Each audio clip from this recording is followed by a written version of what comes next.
నేను మీ శ్రీనివాసాచారిని.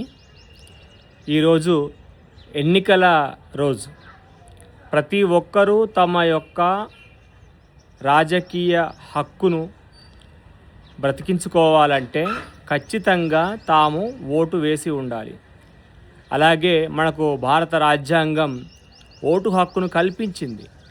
ఆ హక్కును మనము వినియోగించుకోవాల్సినటువంటి రోజు.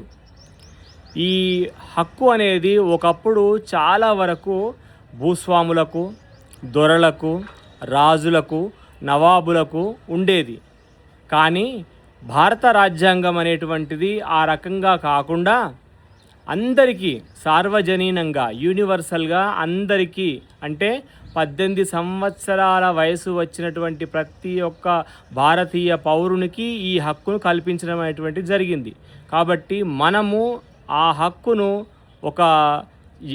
చాలా సింపుల్గా మనకు వచ్చింది కనుక దాన్ని నెగ్లెక్ట్ చేస్తూ ఉన్నాం. కాబట్టి ఆ రకంగా నెగ్లెక్ట్ చేయాల్సినటువంటి అవసరం లేదు. ఇది మన భవిష్యత్తును తిరగరాసేటువంటి ఒక ఆయుధము. ఓటే ఆయుధము ప్రజాస్వామ్య దేశం లోపల. కనుక మీరు ఖచ్చితంగా మీ ఓటు హక్కును వినియోగించుకోండి.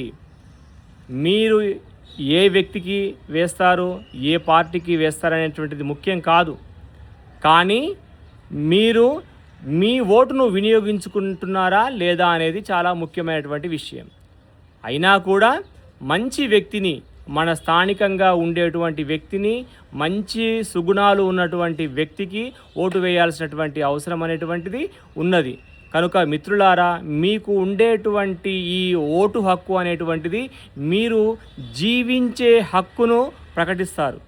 ఎందుకంటే భారత రాజ్యాంగం భారతీయ పౌరులకు 21వ ఆర్టికల్ ప్రకారము అది జీవించే హక్కునిచ్చింది. జీవించే హక్కులో భాగంగానే ఈ ఓటు హక్కు, రాజకీయ హక్కు అనేటువంటివి మిళితమై ఉన్న కారణంగా మీరు మీ హక్కును వినియోగించుకునేటువంటి రోజు.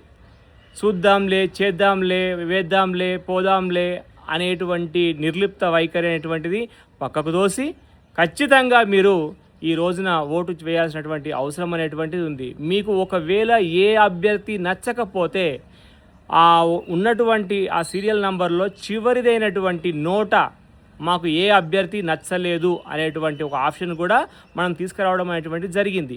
కాబట్టి ఆ ఆప్షన్ దగ్గరనైనా మీరు ఓటు వేయండి. తద్వారా మీ యొక్క వ్యతిరేకత వ్యక్తమవుతుంది పార్టీలకు. అంతేకాకుండా మీ ఓటు దొంగతనం కాకుండా ఉంటుంది. కనుక నా యొక్క ఈ మనవిని, ప్రజాస్వామికమైనటువంటి మనవిని మీరు ఆదరిస్తారని, గౌరవిస్తారని కోరుకుంటున్నాను. ఖచ్చితంగా ఓటు వెయ్యండి. ఆ ఓటే మనము ఖచ్చితంగా రేపు ప్రొద్దున అడగడానికి, ప్రశ్నించడానికి, నిలదీయడానికి ఉపయోగపడుతుంది. ఓటు హక్కు ఉపయోగించుకోకపోతే మన భవిష్యత్తు అనేటువంటిది శూన్యంగా, అధ్వాన్నంగా తయారవుతుంది. నా మాటలు మన్నిస్తారని ఆశిస్తూ మీ శ్రీనివాసాచారి తూప్రాన్.